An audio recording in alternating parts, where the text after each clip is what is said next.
wallo irtu lafa toatin jirre malabda rafa wallo sanyi gota ijolle warqitu shridini qatos sibiran darbiti raga sena qabna nuti warri qalu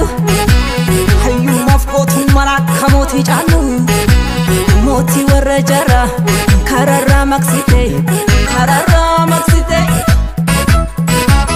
warqi tenya makdala hirrati gotu malafsi